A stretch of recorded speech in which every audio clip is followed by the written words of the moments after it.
বিসমিল্লাহি আলহামদুলিল্লাহ ওয়াসসালাতু ওয়াসসালামু আলা রাসূলিল্লাহি আম্মা বা'দ। আল্লাহ সুবহানাহু ওয়া তাআলার কাছে আমরা দোয়া করে নেই আল্লাহ তাআলা যেন আমাদেরকে ইলমুন নাফি' এবং আমালুস সালেহ দান করেন। যে ইলম আমাদেরকে দুনিয়া ও আখিরাতে কল্যাণের পথ দেখাবে, সেই ইলম থেকে আমাদেরকে বঞ্চিত না করেন এবং যে সমস্ত ইলম এবং মালুমাত আমাদের দুনিয়া এবং আখিরাতে অকল্যাণের কারণ হয় সেগুলো থেকে বাঁচিয়ে রাখেন। আমিন। সম্মানিত উপস্থিতি, আমরা এখন বর্তমানে যে সময়টাতে বসবাস করছি, অবস্থান করছি, এই সময়টা অত্যন্ত ভয়ঙ্কর একটি সময়। সময় নিজে ভয়ঙ্কর না, সময় সবসময় একই রকম এবং সময়কে দোষারোপ করতে নিষেধ করা আছে হাদিসে। কেননা আল্লাহ তাআলা বলছেন, লা তাসুব্বুদ দাহর ফাইন্নী আনাদ দাহর, যে তোমরা সময়কে গালাগাল দিও না, কারণ আমি নিজেই সময়। তবে সময়ের সঙ্গে সম্পৃক্ত বিষয়গুলো মানুষ, মানুষের আখলাক, মানুষের চিন্তা চেতনা, মানুষের আহ জীবন ধারণ যে পদ্ধতিগুলো, এইগুলো অনেক বেশি পলিউটেড হয়ে গেছে এবং অনেক বেশি মানুষের চিন্তাধারা পরিবর্তন হয়ে গেছে। ফিতরাত, যেটা স্বভাব, আল্লাহ সুবহানাহু ওয়া তাআলা যার উপর মানুষকে সৃষ্টি করেছেন, এই ফিতরাত থেকে মানুষ অনেক দূরে চলে গেছে। বিধায় আমাদেরকে অনেক বেশি সাবধানতা, সতর্কতা অবলম্বন করা জরুরি। সাধারণ সময়ে একজন রোগী সে যেমন খাবার খাবে, নিশ্চয়ই তার অসুস্থতার সময়ে ডাক্তার তাকে আরো বেশি সাবধান থাকতে বলবেন। সে অনেক খাবার খেতে পারবে না যে সময়ে, স্বাভাবিক সময়ে সে যে খাবারগুলো খেতে পারবে, তাই না? এবং তাকে এমন কিছু তিক্ত খাবারের মুখোমুখি হতে হবে অসুস্থতার সময়ে, যেগুলো সে সাধারণ সময়ে কখনোই খাবে না। এই জন্য একজন রোগীর মাসআলা এবং একজন সুস্থ মানুষের মাসআলা একরকম হবে না। আমরা এখন আমাদের সময়ে এমন অনেক কাজ করতে হবে, যে কাজগুলো স্বাভাবিকভাবে সাহাবায়ে কেরামের সময়ে করা লাগতো না, এবং আমাদেরকে এমন কিছু কাজ ছাড়তে হবে, এর ধারে কাছেও যাওয়া যাবে না, যেগুলো সাধারণ সময় তাদের সময়ে ততটা ওয়ার বা বেঁচে চলার দরকার ছিল না। তো এটা হচ্ছে আমরা এখন রোগীর হালতে আছি। আমাদের ইমান, আমল, চিন্তা চেতনা, ফিকরা, আফকার, মানহাজ, এগুলোতে নানান রকম ভাবে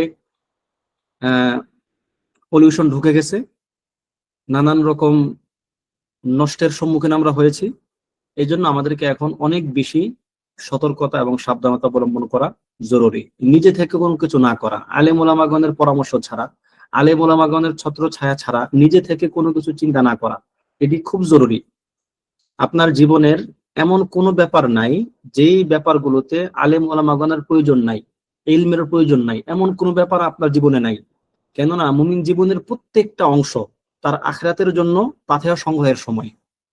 আমরা সেটা বলতে পারি না যে আমরা যখন ইসলামী হুকুমত আসবে, যখন আমরা মুসলিম শাসকদের দ্বারা শাসিত হব, তখন আমাদের জীবন আল্লাহ তাআলার জন্য। আর এখন যখন আমরা নির্যাতিত, নিগৃহীত, নিষ্পেষিত, ইসলামী আইন দ্বারা আমাদেরকে শাসন করা হচ্ছে না, এখন আমাদের সম্ভবত মাসলাটা ভিন্ন না। বরং আপনার জীবনের এখনকার সময়ে আল্লাহ সুবহানাহু ওয়া তাআলা আপনার উপর যে বিধানগুলো ফরজ করেছেন, যেভাবে আপনাকে চলতে বলা হয়েছে, এভাবে আপনাকে চলতে হবে। এখন এইভাবে চলার ক্ষেত্রে আপনি মাজুর না। আল্লাহ তাআলা আপনাকে এখন যে অবস্থায় রেখেছেন, এই অবস্থায় আল্লাহ তাআলা আপনাকে যখন শক্তির হালতে আপনি থাকবেন, ওই সময় আপনার উপর যে বিধানগুলো আল্লাহ তাআলা ফরজ করে দিবেন বা ফরজ করে দিয়েছেন, ওইগুলো এখন আপনার জন্য প্রযোজ্য না। সেটি হচ্ছে আপনার জন্য একটা ছাড়। কিন্তু আল্লাহ তাআলা মুখী হওয়া, তার দিকে ধাবিত হওয়া, এই ক্ষেত্রে মানুষ কখনোই তার দায়িত্ব থেকে মুক্ত না। এবং মুমিন বান্দা তার জীবনের কোনো একটা অংশকেই আল্লাহ সুবহানাহু ওয়া তাআলার হিসাবের বাহিরে মনে করতে পারে না। এমনকি তার ঘুম, তার বিবাহ, তার ইনকাম, তার স্ত্রী সহবাস, তার এমন কোন স্বাভাবিক কাজ, যেগুলোকে আমরা স্বাভাবিক কাজ মনে করি, আমাদের দুনিয়ার জীবনের সঙ্গে সম্পৃক্ত মনে করি, এই কাজগুলো তার ইবাদত হবে যদি সে এটাকে ইবাদত মনে করে। যেমন সাহাবীগণ, কোন সাহাবী বলেন, আহতাসিবু বিনাউমাতি কামা আহতাসিবু বিকাউমাতি, আমি রাতে উঠে তাহাজ্জুদ পড়াটার মাধ্যমে যেমন আল্লাহ তাআলার নিকট সওয়াব কামনা করি, ঠিক তদ্রূপ আমি আমার ঘুমানোর জন্য আল্লাহ তাআলার নিকট সওয়াব কামনা করি। সুতরাং আমার মুমিন বান্দার ঘুম এটাও একটা ইবাদত হবে, আমার রেস্ট নেওয়া এটা একটা ইবাদত হবে, আমার খাদ্য খাওয়া এটা একটা ইবাদত হবে, আমার বিবাহ করা, আমার সফর করা, আমার হাসি আনন্দ, আমার হাসি মুখে কথা বলা, সকল কিছুই কি আল্লাহ তাআলার দরবারে সওয়াব হিসেবে পরিগণিত হতে পারে যদি আমার ঈমান, আমার আমল এবং আমার নিয়ত ঠিক থাকে। আল্লাহ তাআলা আমাদেরকে সেদিকে ধাবিত করুন এবং যাবতীয় মুলহিয়াত, যেগুলো একজন তালেবে ইলমকে তার লক্ষ্য উদ্দেশ্য থেকে দূরে সরিয়ে রাখে, সেরকম যাবতীয় ব্যাপারগুলো থেকে আমাদেরকে বাঁচিয়ে রাখুন, আমিন। সম্মানিত উপস্থিতি, আপনারা যেমনটা জানেন, আজকে আমাদের এমন একটি কিতাব শুরু করতে যাচ্ছি, খুবই বরকতময় একটি কিতাব, যে কিতাব আমাদের জীবনে অত্যন্ত গুরুত্বপূর্ণ ভূমিকা রাখবে এবং রেখে এসেছে। যে কিতাবের মাদ্দা বা বিষয়, সবচেয়ে বড় বিষয়, আল্লাহ সুবহানাহু ওয়া তাআলা এই দুনিয়াতে মানুষ পাঠিয়েছেন তার খলিফা হিসাবে, এবং মানুষদেরকে পথ প্রদর্শন করার জন্য রাসূলগণকে পাঠিয়েছেন তার বার্তাবাহক হিসাবে। এবং আল্লাহ তাআলা বলেছেন, ওয়ালাকাদ বাআসনা ফি কুল্লি উম্মাতির রাসূলা আন ইবুদুল্লাহ ওয়াজতানিবুত তাগুত। সকল রাসূলগণকে পাঠানোর উদ্দেশ্য হচ্ছে একটাই, যে তারা মানুষদেরকে, তাদের উম্মতদেরকে এই দাওয়াত দিবে যে তোমরা একমাত্র আল্লাহ তাআলার ইবাদত করো এবং তাগুতকে বর্জন করো। আল্লাহ ছাড়া যত রকম পূজ্য সত্তা আছে, যাদেরকে আল্লাহ ছাড়া ইবাদত করা হয় অথবা আল্লাহর সাথে ইবাদত করা হয়, সকল পূজ্য সত্তাকে বিসর্জন দেওয়া, সকলদের এর সঙ্গে সম্পর্ক ছিন্ন করা, সকলদের থেকে মুখ ফিরিয়ে নেওয়া, এটি হচ্ছে একজন মানুষের নিকট আল্লাহ তাআলার পক্ষ থেকে হক। এটা আল্লাহ তাআলার হক যে সে আল্লাহ তাআলার ইবাদত করবে এবং কাউকে আল্লাহ তাআলার সঙ্গে শরীক করবে না। এবং এটি হচ্ছে মানুষ দুনিয়াতে পাঠানোর অন্যতম বড় উদ্দেশ্য। যেমনটা আল্লাহ তাআলা বলেছেন সূরাতু আয-যারিয়াতের 56 নং আয়াতে, ওয়া মা খালাকতুল জিন্না ওয়াল ইনসা ইল্লা লিয়াবুদুন, আমি মানুষদেরকে এবং জিনদেরকে সৃষ্টি করেছি একমাত্র উদ্দেশ্য হচ্ছে তারা আমার ইবাদত করবে। সুতরাং ইবাদত হতে হবে খালেস লিল্লাহ, আল্লাহ তাআলার জন্য এবং শিরক মুক্ত। যদি কোনো ব্যক্তি তার ইবাদতের সঙ্গে শরীক করে, আল্লাহ তাআলা তাকে এবং তার ইবাদতকে ছেড়ে দেন এবং তাদেরকে তিনি গ্রহণ করেন না। কেননা আল্লাহ সুবহানাহু ওয়া তাআলা শরীকের গুনাহ তিনি কখনোই ক্ষমা করবেন না। ইন্নাল্লাহা লা ইয়াগফিরু আন ইউশরাকা বিহি ওয়া ইয়াগফিরু মা দুনা যালিকা লিমান ইয়াশা। আল্লাহ তাআলার সঙ্গে শরীক করা হলে তিনি সেই গুনাহ ক্ষমা করবেন না। এছাড়া অন্য যে কোনো গুনাহ তিনি যাকে ইচ্ছা তাকে ক্ষমা করে দিবেন। এবং আমরা আশা করি আল্লাহ তাআলা শরীকের গুনাহ ছাড়া সকল গুনাহ তিনি আমাদেরকে অবশ্যই ক্ষমা করবেন। এটি যদিও তার ইচ্ছার সঙ্গে সম্পৃক্ত, কিন্তু উলামায়ে কেরাম বলেন যে এটি বান্দা আশ্বস্ত হতে পারে যে আল্লাহ তাআলার নিকট সে যদি তওবা করে, আল্লাহ তাআলা তাকে সকল গুনাহ ক্ষমা করে দিবেন। কেন আল্লাহ তাআলা অন্য আয়াতে বলেছেন, ইয়া ইবাদিয়াল্লাযীনা আসরাফু আলা আনফুসিকুম লা তাকনাতু মির রাহমাতিল্লাহ ইন্নাল্লাহা ইয়াগফিরুয যুনুবা জামিআ। যারা তোমাদের নিজেদের উপরে গুনাহ করার মাধ্যমে নিজেদের জীবনের মধ্যে ব্যাপক জুলুম করে ফেলেছো, তোমরা আল্লাহর রহমত থেকে হতাশ হয়েও না, নিরাশ হয়েও না, কেননা আল্লাহ তাআলা সকল গুনাহ ক্ষমা করে দিবেন। সুতরাং এটি হচ্ছে আমাদের আশা এবং ভয়ের জায়গা। আশার জায়গা হচ্ছে যে শরীকের গুনাহ ছাড়া আল্লাহ তাআলা আমাদেরকে সকল গুনাহ ক্ষমা করে দিবেন। আর ভয়ের জায়গা হচ্ছে যদি ভুলক্রমে আমরা শিরকের মধ্যে লিপ্ত হয়ে যাই, তাহলে আমাদের সমস্ত আমল বিনষ্ট হয়ে যাবে এবং আল্লাহ তাআলা আমাদেরকে জাহান্নামে দিবেন, মাআদাল্লাহ। যেমন আল্লাহ তাআলা তার নবীগণকে বলেছেন, আল্লাহ তাআলা সূরাতুল আনআমের একটা পৃষ্ঠাতে 18 জন নবীর নাম উল্লেখ করে তিনি বলেছেন, লা ইন আশরাকু লা ইয়াহবাতান্না আমালাক, লা ইন আশরাকতা লা ইয়াহবাতান্না আমালাক। আমি তাদের নিকট ওহী করেছিলাম এবং আপনার নিকট আমি ওহী করতেছি, যদি আপনি আল্লাহ তাআলার সঙ্গে শরীক করেন তাহলে আপনার আমল সমূহ বিনষ্ট হয়ে যাবে, মাআদাল্লাহ। সুতরাং এই ব্যাপারটা হওয়া উচিত আমাদের জীবনের সবচেয়ে গুরুত্বপূর্ণ ব্যাপার। আপনি আমি আমল কম করতে পারি, আমাদের আমল করার তৌফিক কম হতে পারে, কিন্তু সেই অল্প আমলও যেন শিরকের মাধ্যমে বিনষ্ট না হয়ে যায়। আর এই টোটাল ব্যাপারটার জন্য হচ্ছে আমাদের আজকের কিতাবুত তাওহীদ, যেটি যার সম্বন্ধে উলামায়ে কেরাম বলেন কিতাবুত তাওহীদ, যেটি ইমাম আদ-দাওয়া শেখ মুহাম্মদ ইবনে আব্দুল ওয়াহাব আন-নাজদি রাহিমাহুল্লাহ যেটা তিনি লিখেছেন। এই কিতাব এর আগে এবং এর পরে এরকম কিতাব আর লেখা হয়নি। খেয়াল করবেন, এর আগে একদম শুরু থেকে শেষ পর্যন্ত এরকম কিতাব, মানুষের রচিত কিতাব এরকম কিতাব আর এত ব্যাপক অর্থবোধক এবং এত মানুষের জীবনের প্রত্যেকটা দিককে সেখানে নিয়ে আসা এরকম কিতাব আগে এবং পরে আর লেখা হয়নি। সুতরাং এই কিতাব যেহেতু তার এত জালালা, এত কাদার, আমাদেরকে এই কিতাবটাকে আত্মস্থ করতে হবে। আরবে সহ বিভিন্ন অঞ্চলে এই কিতাব ওলামায়ে কেরাম মুখস্থ করতে বলেন। কেননা এটা যদি আপনি মুখস্থ করেন, আল্লাহ সুবহানাহু ওয়া তাআলার ইচ্ছায় আপনি যত রকমের শিরিক আছে, শিরকের যত রকমের প্রকার ভেদগুলো আছে, সেগুলো থেকে আপনি বেঁচে থাকতে পারবেন বিইজনিল্লাহ। তবে আমাদের বাংলাদেশের প্রেক্ষাপটে হয়তো আমাদের ছাত্রদের জন্য বা আমাদের ওলামায়ে কেরামের জন্য কিতাব মুখস্থ করার খুব একটা অভ্যাস বা চলন নাই। আমরা আশা করতেছি আপনাদের মাধ্যমে আমরা বাংলাদেশে কিতাব হিফজ করার যে একটা প্রচলন, যেটা আমাদের সালফি সালেহিনের কি একটা গুরুত্বপূর্ণ অভ্যাস ছিল যে তারা কিতাব হিফজ করতেন, এই হিফজের প্রচলনটা ইনশাআল্লাহ আপনাদের মাধ্যমে বাংলাদেশে আবার নতুন করে তৈরি হবে। আল্লাহ তাআলা আপনাদেরকে কবুল করুন এবং আমাদের এই প্রচেষ্টার মধ্যে বারাকা দান করুন, আমিন। তো কিতাবুত তাওহীদ যখন আমরা পড়বো, তার আগে আমরা তার যে লেখক, এই লেখকের একটু তারজমা সম্বন্ধে জানা দরকার। কেননা আপনি একটা লেখাকে গুরুত্ব তখনই দিবেন যেহেতু সেটা মানুষের লেখা, আল্লাহ তাআলার কোন রচনা নয়, আল্লাহ তাআলার কোন বান্দার লেখা। আপনি ওই বান্দা সম্বন্ধে যত বেশি ভালো জানবেন, আপনি তার লেখাগুলোকে তত গুরুত্ব দিতে পারবেন। বিশেষ করে এই যে কিতাবটা আমরা পড়বো বা আমাদের সামনে যে যে যে কিতাবটা আসছে, এই কিতাব লেখার প্রেক্ষাপট গুলো কি ছিল, ওই সময়ে লেখকের সামাজিক অবস্থা কেমন ছিল, মানে তার সামাজিক যে পারিপার্শ্বিক অবস্থা কেমন ছিল, এবং লেখকের ব্যক্তি জীবন কেমন ছিল, তার রাজনৈতিক জীবন কেমন ছিল, তার ইলমি জীবন কেমন ছিল, এই ব্যাপারগুলো যদি আমাদের জানা থাকে, তাহলে কিতাবটা পড়ার সময় কিতাবের প্রতি তার পরিপূর্ণ হকটা আদায় করা সম্ভব হবে। অন্যথায় হয়তো আমরা এটাকে অন্য 8-10টা কিতাবের মতো মনে করব, এবং যেমনটা হয় আর কি সাধারণভাবে, যে শুধুমাত্র পড়ার মতো করে পড়ে যাব, সেটা আমরা মানে অধ্যয়ন, যেটা অধ্যবসায়, একটা কিতাব নিয়ে গবেষণা করা, কিতাবটাকে নিজের মধ্যে লালন করা, ধারণ করা, এই ব্যাপারটা হয়তোবা হবে না। তো এখানে আপনারা যেমনটা দেখতেছেন, আমি একটি কিতাব আপনাদের সামনে স্ক্রিনে দিয়ে রেখেছি। আমরা মূলত এই কিতাব এই মাতানের উপর ভিত্তি করে আমাদের এই ক্লাসটা চলবে ইনশাআল্লাহ। তো আমি একটু লেখকের পরিচয়টা এখানে যেমন দেওয়া আছে, আমরা একটু সেটা জানবো ইনশাআল্লাহ। এখানে প্রথম কথা হচ্ছে লেখকের নাম কি।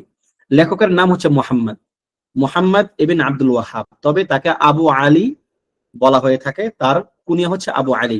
আবু আলী মুহাম্মদ ইবনে আব্দুল ওয়াহাব ইবনু সুলাইমান ইবনু আলী ইবন মুহাম্মদ ইবন আহমদ ইবন রাশিদ ইবন বুরাইদ ইবন মুহাম্মদ ইবন বুরাইদ ইবন মুশাররফ। তাকে বলা হয় আল মুশাররফ। এই যে মুশাররফ দেখতেছেন আপনারা, এটি হচ্ছে তার বংশের, এই মুশাররফ এই ব্যক্তির নামে তাদের বংশের পরবর্তীতে নাম করা হয়েছে। মিন বাতনিল ওয়াহাবাতি মিন তামিম, তামিম গোত্র থেকে তারা তামিম গোত্রে বিলং করেন। লেখক জন্মগ্রহণ করেছেন 1115 হিজরিতে। কোথায়? ফি নাজদ। নাজদ একটা অঞ্চলের নাম। এই অঞ্চলের মধ্যে অনেকগুলো ছোট ছোট এলাকা আছে, তার মধ্যে ফি বালদাতিল উয়াইনা। এই যে উয়াইনা, এখনো এই অঞ্চলটা আছে, এই উয়াইনা অঞ্চলে তিনি জন্মগ্রহণ করেছেন। এই উয়াইনা হচ্ছে রিয়াদের খুব কাছাকাছি একটা জায়গা, নিচে এখানে লেখক দিয়ে দিচ্ছেন। উয়াইনা হচ্ছে শিমালুর রিয়াদ, রিয়াদের দক্ষিণ পাশ। তাবউদ আনহা 35 কিলোমিটার। রিয়াদ থেকে দক্ষিণ দিকে যদি আপনি যান, তাহলে 35 কিলোমিটার পরে উয়াইনা অঞ্চল। এটি এখনো ঐতিহাসিক অঞ্চল হিসাবে মানুষ এগুলোকে এখনো চিনে। তো তিনি জন্মগ্রহণ করেছেন উয়াইনা এলাকাতে, নাজদ অঞ্চলের। নাজদ হচ্ছে একটা বিরাট বড় একটা এলাকা, যেটা বর্তমানে আল কাসিম, তারপর আর রিয়াদ, এই অঞ্চলগুলো নাজদ অঞ্চলের অন্তর্ভুক্ত। বিপরীতে হিজাজ বলা হয়ে থাকে মক্কা, মদিনা, এই অঞ্চলগুলোকে। ঠিক আছে, তো এটা হচ্ছে একটা তথ্য, যেটা আপনাদের জানা থাকা।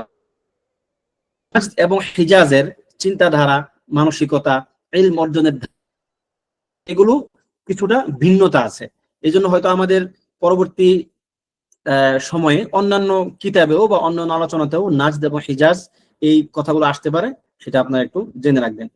এরপরে তার উসরা, তার পরিবার। সুবহানাল্লাহ, যদি আপনি তার পরিবারের দিকে লক্ষ্য করেন, তার পরিবারের শুরু থেকে শেষ পর্যন্ত, মানে যখন থেকে তার পরিবারের ইতিহাস জানা যায় তখন থেকে এখন আজও পর্যন্ত তার পরিবার একটা ইলমি পরিবার, অধিক হারে আলেম, অধিক হারে তালেবে ইলম, ফাকিহ, মুহাদ্দিস, মুফাসসির ইত্যাদি তার পরিবারে পাওয়া যায়। বিশেষ করে তার যেটা আলু মুশাররফ, আমরা একটু আগে যার নাম উল্লেখ করলাম, তার মূলত অঞ্চল হচ্ছে বালদাতু উশাইকের একটা জায়গার নাম, তিনি সেখানে বসবাস করতেন। তার দাদা মুহাম্মদ ইবনে আব্দুল ওয়াহাবের দাদা শেখ সুলাইমান, তিনি ছিলেন অনেক বড় একজন আলেম, এবং তিনিও ওই অঞ্চলের উশাইকার অঞ্চলের ওলামাদের থেকেও তিনি ইলম নিয়েছেন।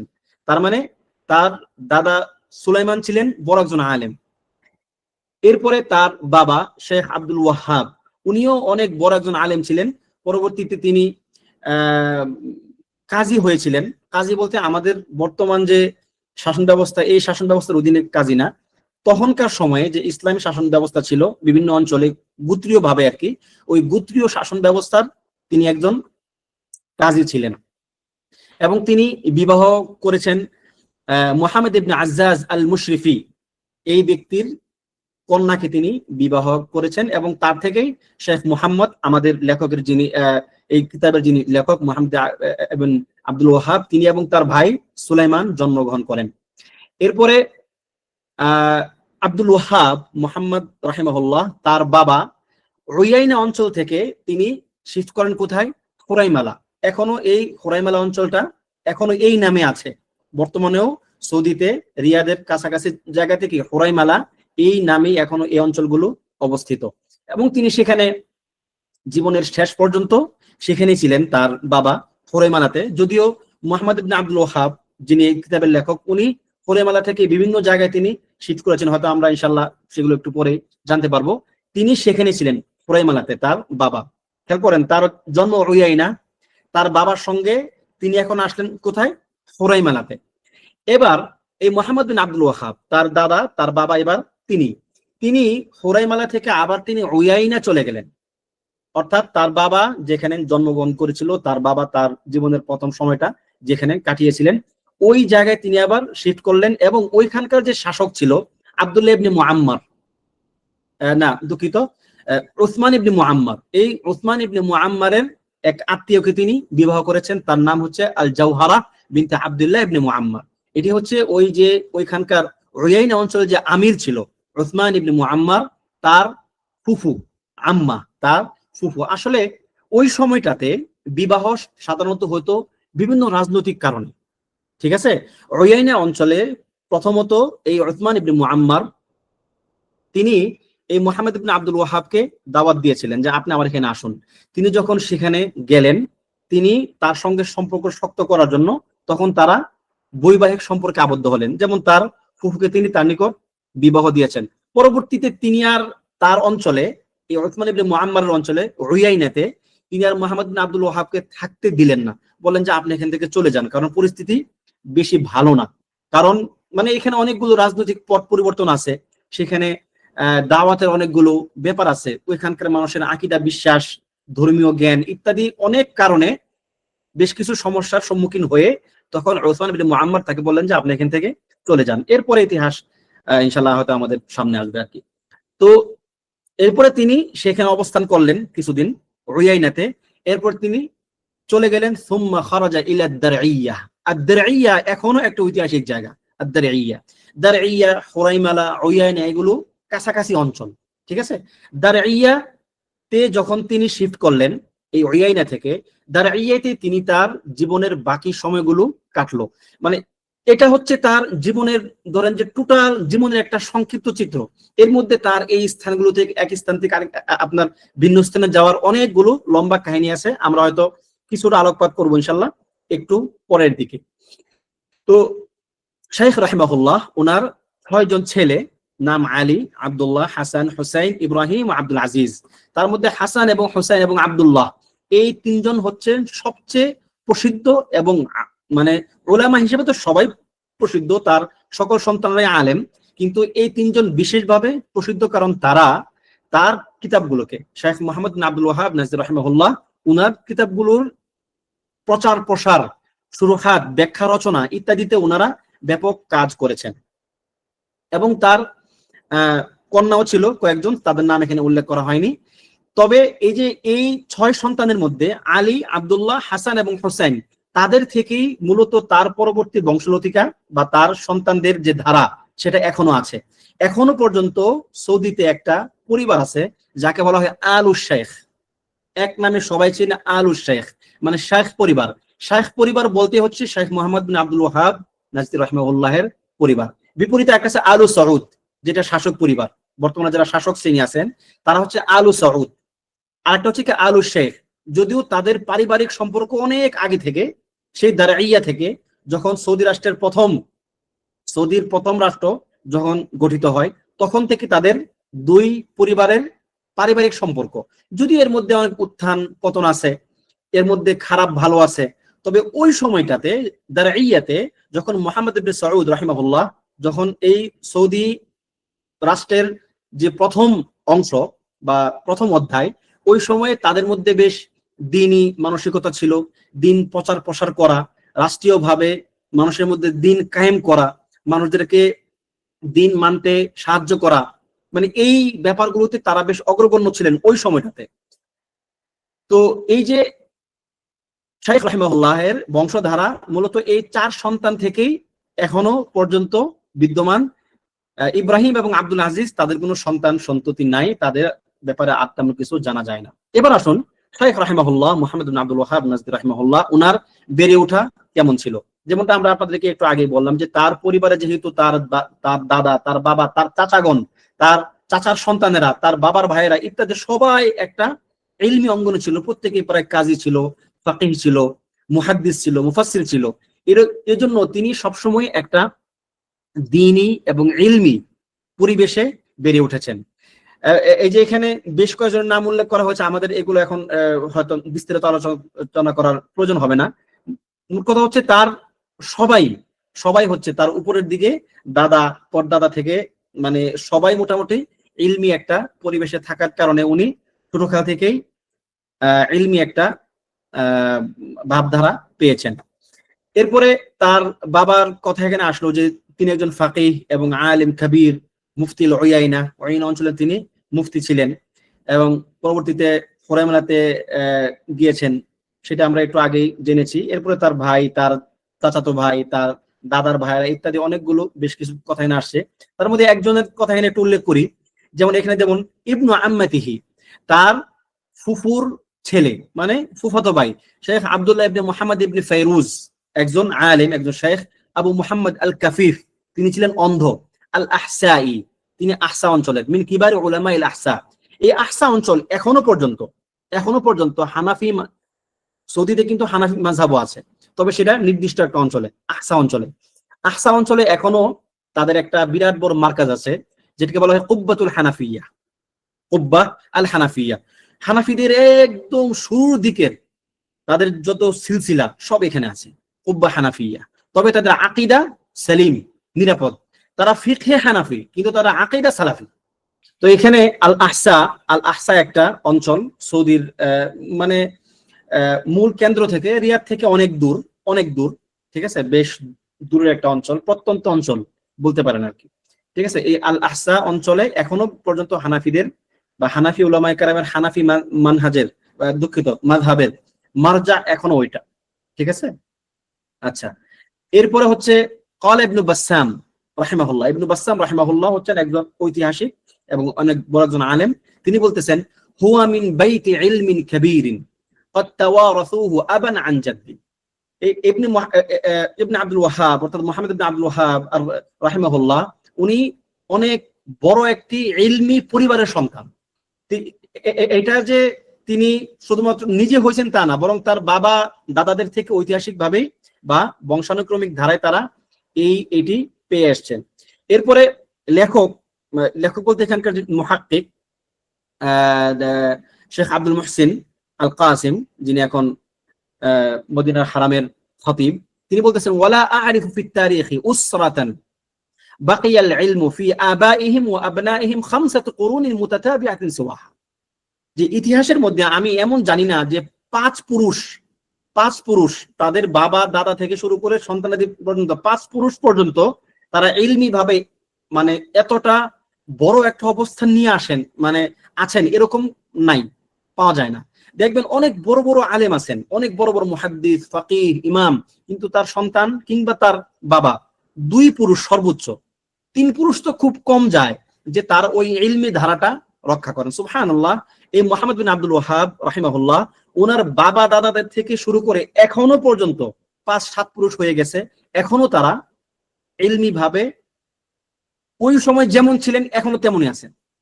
মানে এটা একটা একটা নজিরবিহীন একটা ঘটনা। আল্লাহ তাআলা তাদেরকে এরকম কবুলিয়াত দিয়েছেন। এরপরে লেখক এখানে তার আখলাক নিয়ে কিছু কথা বলতেছেন, তার মধ্যে কয়েকটা গুরুত্বপূর্ণ দিক তিনি উল্লেখ করেছেন। ইউহিব্বুল আফওয়া ওয়াস সাফ, তিনি মানুষকে অনেক বেশি ক্ষমা করতে পারতেন, তিনি অনেক বেশি ক্ষমা করতেন।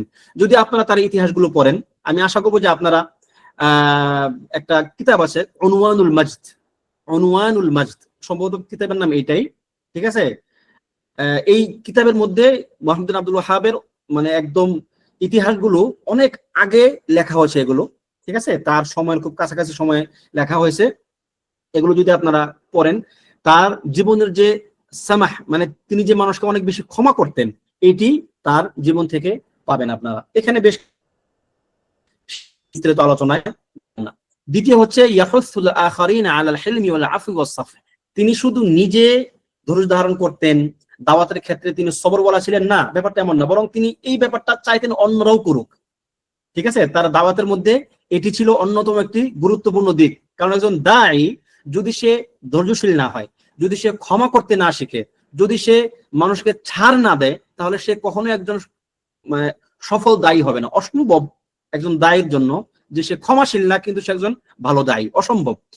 কেননা দাওয়াতের কাজটা হচ্ছে এমন, আপনি আপনার চেয়ে কম জানে, আপনার চেয়ে মূর্খ, আপনার চেয়ে জ্ঞানে গুণে কম এবং উল্টাপাল্টা চরিত্রের মানুষ, এরকম মানুষদেরকে আপনার দাওয়াত দেবেন, এটা তো দাওয়াতের মূল ব্যাপার নাকি? তাহলে আপনি কিভাবে আশা করতে জানাবে না? এখানে অনেক রকম আপনার আপনি পছন্দ করেন না এরকম অনেক ঘটনা ঘটবে। একজন দায়ীর কাজ হচ্ছে কি আস-সাবর আলাল আযা ফি, তার কাজ হচ্ছে ওই সমস্ত দাওয়াতি কাজে যত রকমের বাধা বিপত্তি আসবে সে সেখানে সবর করবে। এরপরে তার অন্যতম একটা ভালো গুণ ছিল ইহসিনু ইলা মান ইউসিউ ইলাইহি, যে তাকে মন্দ বলতো, যে তার সঙ্গে খারাপ আচরণ করতো, তিনি তার সঙ্গে ভালো করতেন। যেটা আল্লাহ তাআলা বলেছেন ইদফা বিল্লাতি হিয়া আহসান, যে মন্দকে তুমি ভালো দ্বারা প্রতিহত করো। ফাইদাল্লাযী বাইনাকা ওয়া বাইনাহু আদাওয়াতুন কাআন্নাহু ওয়ালিয়্যুন হামীম, যদি তোমার মধ্যে এই গুণটা থাকে তাহলে যার সঙ্গে তোমার চরম শত্রুতা সে তোমার পরম বন্ধুতে পরিণত হবে। এই গুণটা রাহিমাহুল্লাহ মুহাম্মদ ইবনে আব্দুল ওয়াহাব তিনি তার জীবনে পরিপূর্ণ বাস্তবায়ন করেছেন। এবং এই জন্য আমরা দেখি তার ইতিহাসে যারা এক সময় তার খুব শত্রুতা করত, তারা পরবর্তী এক সময় তার খুব ঘনিষ্ঠ বন্ধুতে পরিণত হয়েছেন। এরপরে তার আবার এই স্ক্রিন চলে গেছে, আল্লাহুল মুস্তাআন। স্ক্রিন আছে, যারা পিন করে নেয় নাই তাদের সম্ভবত এই যে ফোনের কারণে এমন প্রবলেম হচ্ছে। না হচ্ছে স্ক্রিনটা নাই, আসলে স্ক্রিনটাতে একটু সমস্যা হচ্ছে। শেখ একটা ব্যাপারে একটু কথা বলতাম, জাস্ট অল্প একটু। সেটা হচ্ছে এই কিতাবটা তো আমাদেরকে বাংলা যদি আমরা মুখস্থ করি তাহলে কি কোনো সমস্যা আছে শেখ? আরবিটা মুখস্থ না করে যদি বাংলাটা করি? বাংলা কিতাব মুখস্থ করবেন কেন আপনি? বাংলা কিতাব মুখস্থ করলে তো এর যে অরিজিনাল যে স্বাদটা বা অরিজিনাল যে সঠিক অবস্থানটা সেটা তো আপনি পাবেন না। কারণ আমি ব্যক্তিগতভাবে আর কি, বাস্তবতা হচ্ছে আমি এটা কখনোই সমর্থন করি না যে অনুবাদকৃত বই আপনারা পড়েন, আমি এটাই চাই না। দেখেন, আমি কিন্তু ইচ্ছা হলে পারতাম আপনাদেরকে এই কিতাবের একটা বাংলা অনুবাদ নিয়ে পড়াইতে, কারণ আমি এটা সন্তুষ্ট না। কারণ আমি এরকম অনেক জানি যে অনুবাদের মধ্যে লেখক কখনো কখনো ভুল করে অনেক কিছু উল্টাপাল্টা করেন, আবার অনেক সময় ইচ্ছা করেই করেন কেউ কেউ, অনেক বেশি না এটা, তবে ইচ্ছা করেও কেউ কেউ লেখার মান নষ্ট করেন। এই জন্য আমি বলবো যে না, বাংলা মুখস্থ করবেন না। বাংলাতে হচ্ছে আপনি শুধু মাসআলাগুলো বুঝবেন, কিন্তু যদি মুখস্থ করার নিয়ত থাকে তাহলে আরবিতে মুখস্থ করবেন, শিখবেন এই জন্য ইনশাআল্লাহ। ঠিক আছে? এটা তো পড়তেই পারি না, মুখস্থ করব কিভাবে? বুঝি নাই। এটা তো পড়তেই পারি না, জওয়াজের পেছনে কেমনে পড়বো? আমি তো পড়তেই পারি না, এটা মুখস্থ করব কিভাবে? না, পড়তে পারেন না শিখবেন, মানে এটা তো এমন না। এখন ওই যে আমি একটা উদাহরণ দেই প্রায় সময়, এখন ধরুন যে আপনার এলাকাতে ডাক্তার নাই, ঠিক আছে, এখন কি আপনি ডাক্তারি করা শুরু করবেন? ডাক্তার নাই, হয় ডাক্তার অপেক্ষা করেন, ডাক্তার বানানোর চেষ্টা করেন, অথবা নিজের ডাক্তারি শিখেন। তার মানে ডাক্তার নাই দেখে যে আপনি ডাক্তার শুরু করবেন তা তো না। এখন এই ক্ষেত্রে আমাদের ইলমি মানহাজ হচ্ছে যে আপনাকে কিতাব পড়তে হবে, যদি কিতাব পড়তে না পারেন আপনাকে শিখতে হবে। এই কাজটা সহজ না, ইলম অর্জনের এই পথটা সহজ না। ব্যাপারটা এমন না যে সবাই আলেম হয়ে যাবে, না। এখানে যারা তাদের চূড়ান্ত চেষ্টা করবে, ওয়াল্লাযীনা জাহাদু ফীনা, আল্লাহ তাআলা তাদেরকে পথ দেখাবেন। এই জন্য মানে আল্লাহ তাআলার নিকট অধিক হারে দোয়া করতে হবে যেন আল্লাহ তাআলা আপনাকে তৌফিক দান করেন। আল্লাহ তাআলা তৌফিক না দিলে আপনি পারবেন না। আপনি যত চেষ্টাই করেন না কেন, আপনি যত জ্ঞানী গুণী প্রজ্ঞাবান ব্যক্তি হন না কেন, আপনি সেটা পারবেন না। ঠিক আছে? এরপরে তার অন্যতম একটা গুণ ছিল, এখন কি স্ক্রিন দেখতেছেন আপনারা? জি। ওয়াইন আতাবা মান আসা ইন আতাবা মান আসা ইলাইহি ফায়ুআতিবুহু বিআহসানিল কালাম, যে তিনি যদি কারো প্রতি ভালো আচরণ করেন, যদি সে উল্টাপাল্টা আচরণ করে, তিনি বিপরীতে তাকে আরো ভালো আচরণ দিয়ে সন্তুষ্ট করতেন। এটিও নবী সাল্লাল্লাহু আলাইহি সাল্লামের একটি গুণ ছিল যা তিনি ধারণ করার চেষ্টা করতেন। এরপরে হচ্ছে ইরাই মাশাইরুল আখারিন, তিনি অন্যদের অনুভূতিকে সম্মান দিতেন। দেখুন, অন্যদের অনুভূতিকে সম্মান দেওয়ার দায়ের আরেকটা গুরুত্বপূর্ণ গুণ। মানে এই লেখাগুলো আমি এই জন্য পড়তেছি আমাদের আকীদার ক্লাসের এই তাওহীদের ক্লাসের শুরুতে, কারণ আপনি কিন্তু এই কিতাব শুধুমাত্র নিজে একা পড়বেন না ভাই। আপনাকে একা পড়ার জন্য আমি এই কিতাব আপনাকে আমি পড়াচ্ছি না, বরং এই কিতাবটা আমরা এই জন্য একসাথে পড়তেছি যাতে করে আমরা এটা নিজে আমল করতে পারি এবং সমাজে যেন এই কিতাবের যে দাওয়া সেটা যেন আমরা প্রচার প্রসার করতে পারি। সুতরাং আপনি যদি একজন দায়ীর গুণাগুণগুলো নিজের মধ্যে ধারণ করতে না পারেন, তাহলে আপনি সমাজের উপকারের চেয়ে অপকার বেশি করবেন, আপনি ভালো করতে গিয়ে খারাপ করে ফেলবেন। তো খেয়াল করুন, ইরাই মাশাইরুল আখারিন, অন্যদের অনুভূতিকে সম্মান দেওয়া। এই অনুভূতিকে সম্মান দেওয়ার একটা ভালো দিক আছে, আবার একটা মন্দ বুঝ আছে, একটা ভুল বুঝ আছে। ভালো বুঝটা হচ্ছে যে আপনি অন্যকে যখন কথা বলবেন তাকে সম্মান দিয়ে কথা বলবেন, যদি খুব বেশি গুরুত্বপূর্ণ ব্যাপার না হয়, খুব বেশি নিষিদ্ধ কাজ না হয়, তাহলে তাকে আস্তে আস্তে আস্তে আস্তে পরিবর্তনের চেষ্টা করবেন। কিন্তু এই অন্যের অনুভূতিকে সম্মান দেওয়ার মানে এই না যে আপনি অন্যের শিরিক করতেছে আপনি তাকে সম্মান দিবেন যে না ভাই তুমি শিরিক করো, না ভাই তুমি কুফর করো, না। অন্যের অনুভূতিকে সম্মান দেওয়ার উদ্দেশ্য এটা না। এখানে আমরা ব্যক্তিকে সম্মান দেই কারণ তাকে আমি দাওয়াত দিচ্ছি, দাওয়াতের পারপাসে, কিন্তু ব্যক্তির আকীদাকে, ব্যক্তির শিরিক কুফরকে অসম্ভব যে আমি সম্মান করব। ব্যক্তির আকীদা, তার যে মন্দ বিশ্বাস, এই বিশ্বাসকে অসম্ভব যে আমি আমার অন্তরে এক মুহূর্তের জন্য শ্রদ্ধার চোখে দেখব। কেননা আল্লাহ তাআলা ওয়ালা ইয়ারদা লি ইবাদিহিল কুফর, আল্লাহ তাআলা বান্দার জন্য কুফরকে পছন্দ করেন না। যেহেতু আল্লাহ তাআলা আমাদের জন্য কুফরকে পছন্দ করেন না, আমরাও আমাদের নিজেদের জন্য কুফরকে পছন্দ করি না এবং অন্যদের জন্য কুফরকে পছন্দ করি না। সুতরাং ওই ব্যক্তির প্রতি আমার সদ্ব্যবহার, সুধারণা, ভালো আচরণ এটা হবে শুধুমাত্র দাওয়াতের পারপাসে, তার শিরিক কুফরকে সম্মান করতেছি ওই জন্য না। তো এটি ছিল লেখক রাহিমাহুল্লাহর একটি গুরুত্বপূর্ণ গুণ। এরপরে আসছে কানা ওয়াফিয়ান মা মান আহসানা ইলাইহি, যে একবার তার প্রতি সদয় হবে বা একবার তার প্রতি সুন্দর আচরণ করেছিল, তিনি তার এই সদাচরণ মনে রাখতেন, তিনি কখনো সেটা ভুলতেন না। যেমন আপনাদেরকে একটু আগে বলতেছিলাম যে যখন তিনি ওসমান ইবনে মুআম্মার তার অঞ্চলে ছিলেন উয়াইনাতে এবং তিনি তার ফুফুকে বিবাহ করেছেন, এক পর্যায়ে যখন ওসমান ইবনে মুআম্মার তাকে বললেন যে না আপনি এবার চলে যান, ঠিক আছে, আপনি এবার কি চলে যান, আপনি এই এলাকাতে আপাতত আর থাকতে পারবেন না, ঠিক আছে। মানে তাকে যে খুব বেশি কড়া করে বলছে তা না, বরং তিনি আবেদন করছেন যে আসলে আপনি এখানে থাকাটা আমার জন্য ক্ষতিকর হবে, মানে আমার শাসন ব্যবস্থা, আমার এলাকা রক্ষা করতে আমার চাপ পড়ে যাবে। তখন তিনি বন্ধুর প্রতি সম্মান প্রদর্শন পূর্বক তিনি ওই এলাকা থেকে চলে গেলেন। গেলেন কোথায়? গেলেন তিনি দারঈয়া, যেটা ছিল মুহাম্মদ ইবনে সউদের অঞ্চল দারঈয়া। ওই জায়গাতে যাওয়ার পরে মুহাম্মদ ইবনে সউদ তাকে আশ্রয় দিলেন এবং তাদের মধ্যেও এরকম বৈবাহিক সম্পর্ক হলো এবং মুহাম্মদ ইবনে সউদ বায়াত দিলেন কার হাতে? শেখ মুহাম্মদ ইবনে আব্দুল ওয়াহাবের হাতে। দ্বীনে আব্দুল ওয়াহাব রাহিমাহুল্লাহ বায়াত দিলেন মুহাম্মদ ইবনে সউদের হাতে শাসক হিসেবে।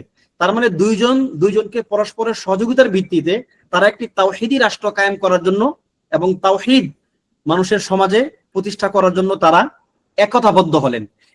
ওই অবস্থায় যখন মুহাম্মদ ইবনে সৌদের অবস্থা ভালো হয়ে গেল, দাঁড়িয়ে যখন আস্তে আস্তে উন্নতির দিকে গেল, তখন আবার সেই মানে উসমান ইবনে মুআম্মার তাকে আবার বললেন মুহাম্মদকে যে আপনি আসুন আমার অঞ্চলে, আবার দাওয়াত দিলেন তিনি। তখন তিনি বললেন যে না, এই মুহাম্মদ ইবনে সৌদ যে আমাকে আশ্রয় দিয়েছে, আমার ব্যাপারটা তার হাতে, উনি যদি আমাকে অনুমতি দেন তাহলে আমি যাব তোমার এখানে, যদি তিনি অনুমতি না দেন তাহলে আমি যাব না।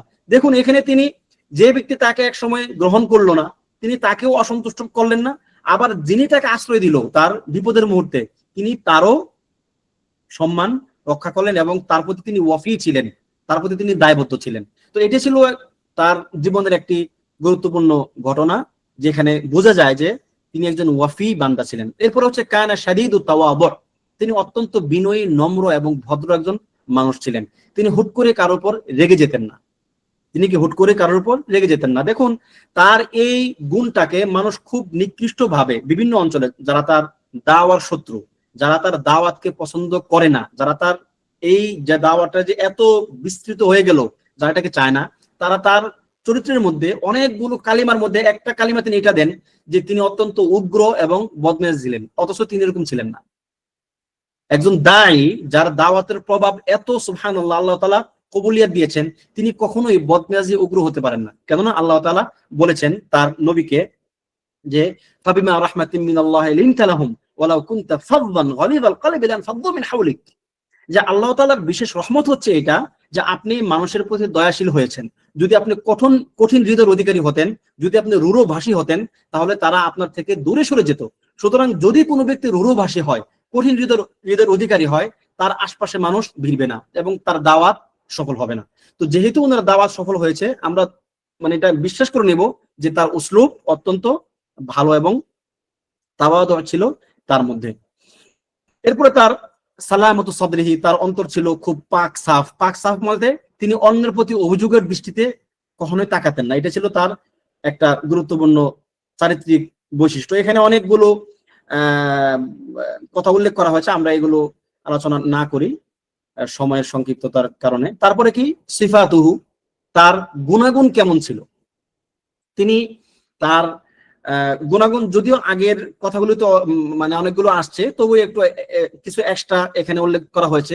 কানা যা রাইন সাদীদিন ওয়া ফিরাসা, ফিরাসা আপনাদেরকে একদিন আগেও বলেছিলাম যে কোনো কিছুর অন্তর্নিহিত অর্থ বুঝতে পারা, একটা কিছুকে বাহ্যিক দিক দেখে তার পরবর্তী ধাপগুলো আন্দাজ করতে পারা, অনুমান করতে পারা, এটি একটা বিশেষ গুণ। আল্লাহ সুবহানাহু ওয়া তাআলা যার অন্তরে এই গুণটা দান করেন, সে অনেক বড় খায়ের লাভ করে। উমর রাদিয়াল্লাহু আনহু এই গুণের অধিকারী ছিলেন। উম্মতের মধ্যে সবচেয়ে বেশি ফিরাসা বলা হয়ে থাকে ওমর বিন খাত্তাব রাদিয়াল্লাহু আনহুর ছিল। এই গুণটা হচ্ছে যারা আল্লাহ তাআলার স্মরণে সবসময় নিজেদের জিহ্বাকে ভিজিয়ে রাখে এবং যারা আল্লাহ তাআলাকে ভয় করে চলে, আল্লাহ তাআলা তাদেরকে একটা বিশেষ নিয়ামত দান করেন, তা হচ্ছে কি আল ফিরাসা, যা হচ্ছে একটা বাহ্যিক দিক দেখে তার আভ্যন্তরীণ বিষয়টাকে আন্দাজ করতে পারা। তিনি এরকম একজন ফিরাসাওয়ালা ব্যক্তি ছিলেন। কারণ আপনি যদি দেখেন তার দাওয়াতের অবস্থাটা, এমন একটা অন্ধকারে নিমজ্জিত একটা অঞ্চল, দারঈয়া সহ, দারঈয়া, উয়াইনা, হুরাইমালা, মক্কা, মদিনা, বাসরা, কুফা, এমন কোন অঞ্চল ছিল না ওই সময়টাতে, উলামায়ে কেরাম বা যারা ঐতিহাসিক তারা বলেন, যেখানে শিরিক এবং বেদাত ছিল না। আরব, জাজিরাতুল আরব সেই জাহিলিয়াতের যুগে যেমন ছিল ওইরকম হয়ে গেছিল, মানুষের মধ্যে এত ব্যাপক পরিমাণে শিরিক বেদাত ঢুকে গেছিল। এমনকি বাইতুল্লাহিল হারাম, যেখানে মসজিদুন নববী, মসজিদুল হারাম, এখানেও বেদাতীদের অবস্থান তৈরি হয়ে গেছিল। তারা সেখানে নবীর কবরকে নিয়ে অনেক রকম বাড়াবাড়ি করত, সেখান থেকে তাওয়াসসুল করত, মানে যত রকমের শিরিক কুফর আমরা চিন্তা করতে পারি, প্রায় সবগুলোই কোনো না কোনো অঞ্চলে সবসময় প্রতিষ্ঠিত ছিল। তো এরকম একটা অবস্থায় একজন ব্যক্তি কতটা ফিরাসাপূর্ণ হলে যে সে তার নিজের দাওয়াতের ব্যাপারে কতটা ফিরাসাপূর্ণ ছিলেন, যে তিনি একার প্রচেষ্টায়, আল্লাহ সুবহানাহু ওয়া তাআলার তৌফিকে তিনি একার প্রচেষ্টায় তার যারা আলেম ছিল তাদেরকেও তিনি উদ্বুদ্ধ করতেন যে আমরা এই কাজগুলো করি, বিইذনিল্লাহ অবস্থার পরিবর্তন হবে। সুবহানাল্লাহ, তার জীবদ্দশায় তিনি দেখে গেছেন যে অবস্থার ব্যাপক পরিবর্তন হয়েছে, মানুষ আস্তে আস্তে দলে দলে তাওহীদের দিকে আসতেছিল। তিনি মুহাম্মদ সাল্লাল্লাহু আলাইহি সাল্লামের জীবনের যদি বলেন যে ফটোকপি, সেটা ছিল এই মুহাম্মদ বিন আব্দুল ওয়াহাব রাহিমাহুল্লাহর জীবনের একটা অংশ। যেমন শুরুর দিকে জাহালাত ছিল, ব্যাপক পরিমাণে মানুষ জাহালাতের মধ্যে লিপ্ত ছিল। দাওয়াতের মাধ্যমে আস্তে আস্তে আস্তে আস্তে একটা তামকিন হলো, সেখানে আস্তে আস্তে মানুষের হিজরত হতে লাগলো, সেখানে একটা রাষ্ট্রীয় কাঠামো তৈরি হলো, সেখানে আস্তে আস্তে তাওহীদের বাণী মানে আপনার উচ্চে উঠলো ইত্যাদি যাবতীয় চিত্রগুলো আপনি যদি মুহাম্মদ বিন আব্দুল ওয়াহাবের জীবনী দেখেন, আপনি সেখানে ঠিক ওইটাই দেখবেন। এর অন্যতম একটা বড় কারণ ছিল যে তিনি সব সময় নবী সাল্লাল্লাহু আলাইহি সাল্লামের যে মানহাজ ছিল দাওয়াতের ক্ষেত্রে, মানুষদেরকে পরিচালনার ক্ষেত্রে, তিনি এই মানহাজ থেকে এক চুল পরিমাণ নড়েন নাই। আনি ইবুদুল্লাহ ওয়াজতানিবুত তাগুত, তোমরা আল্লাহর ইবাদত করো, তাগুতকে বর্জন করো। বাস দাওয়াত হচ্ছে এটা। এটি হচ্ছে একটা দাওয়াতের উসলুব। যারা আমরা দায়ী আছি, আমরা যারা নিজেদেরকে দায়ী দাবি করি, আমাদেরকে এই ব্যাপারটা মাথায় রাখতে হবে। আপনার দাওয়াত কখনোই সফল হবে না, আপনার দাওয়াত কখনোই সমাজে প্রতিষ্ঠিত হবে না যতক্ষণ পর্যন্ত না আপনি আপনার দাওয়াতের উসলুব ঠিক করবেন, যতক্ষণ না আপনি আল্লাহ নবী সাল্লাল্লাহু আলাইহি সাল্লাম যেভাবে দাওয়াত দিয়েছেন, যে উসলুবে দাওয়াত দিয়েছেন, যে মানহাজে দাওয়াত দিয়েছেন, ওই মানহাজ যতক্ষণ আপনি গ্রহণ না করবেন, আপনার দাওয়াত সমাজে ভালো ফসল ফলবেন। এটা একটা মানহাজ। এবং যদি আপনার দাওয়াত সফল হয়ও, সেটা সমাজের কোনো উপকার করবে না। আপনি মানুষদেরকে প্রথম নামাজের দাওয়াত দিবেন না, আপনি মানুষদেরকে প্রথমে সিয়ামের দাওয়াত দিবেন না, আপনি তাওহীদের দাওয়াত দেন। সে তাওহীদ আগে বুঝুক। তাওহীদ যদি সে বুঝে, তার সালাত, তার সিয়াম, তার হজ, তার যাকাত, তার সমস্ত আবশ্যক, তার সকল আমলগুলো কি হবে? মুস্তাকিম হবে, সঠিক হবে। তার তাওহীদ না, আপনি তাকে নামাজের দাওয়াত দিচ্ছেন, তাকে আপনি ভালো আচরণের দাওয়াত দিচ্ছেন, তাকে আপনি যাকাতের দাওয়াত দিচ্ছেন না, এটা কখনোই নবুয়তি উসলুব ছিল না। নবী সাল্লাল্লাহু আলাইহি ওয়াসাল্লাম যখন মুআয বিন জাবালকে ইয়ামানে পাঠালেন, তখন তিনি তাকে বললেন, আউয়ালু মা তাদউহুম ইলাইহি আইয়াশহাদু আল্লা ইলাহা ইল্লাল্লাহ, তুমি যখন ইয়ামানে যাবে, সর্বপ্রথম মানুষদেরকে তুমি যে দাওয়াত দিবে তা হচ্ছে কি, তারা যেন এই সাক্ষ্য দেয় যে আল্লাহ তাআলা ছাড়া কোনো ইলাহ নাই। এই সাক্ষ্য তার আগে দেবে। ফা ইনহুম ক্বাবিলু যালিক, যদি তারা এটা মেনে নেয়, ফা'মুরহুম বিসসালাহ, এরপর তুমি তাদেরকে সালাতের দাওয়াত দিবে। এখন আমাদের এই উসলুব কোথায় গেল? আমরা কেন দাওয়াতের ক্ষেত্রে নানান রকম উসলুব, মানে নানান রকম পন্থা অবলম্বন করি? আমাদেরকে দাওয়াতের ক্ষেত্রে এইটা একদম বাধ্যতামূলক ভাবে আমাদেরকে মানতে হবে, যেটা শেখ মুহাম্মদ রাহিমাহুল্লাহ উনি এই উসলুব মানার কারণে আল্লাহ তাআলা তার দাওয়াতের মধ্যে ব্যাপক বারাকা দিয়েছেন, এবং তার জীবনের অল্প সময়ের মধ্যেই তার দাওয়াত ব্যাপক কবুলিয়াত পেয়েছে। আল্লাহ তাআলা আমাদের পক্ষ থেকে তাকে উত্তম জাযা দান করুন, আমিন। এরপরে তিনি কি ছিলেন? যা কানা সামহান জাওয়াদান কারীমা, তিনি অত্যন্ত দানশীল ব্যক্তি ছিলেন। এরপরে কানা ইয়াতাহাম্মালু আদ-দাইনা আল-কাসীর লি আযিয়াফিহি ওয়া সাইলিহি ওয়াল ওয়াফিদিনা ইলাইহি ওয়াল ওয়াফিদিনা আলাইহি, যে তিনি মানুষের ঋণের বোঝা গ্রহণ করতেন। যেমন এখন আপনি কয়জন লোক পাবেন যারা মানুষের পক্ষ থেকে ঋণ শোধ করে দেয়? এটা কিন্তু একটা সুন্নাহ।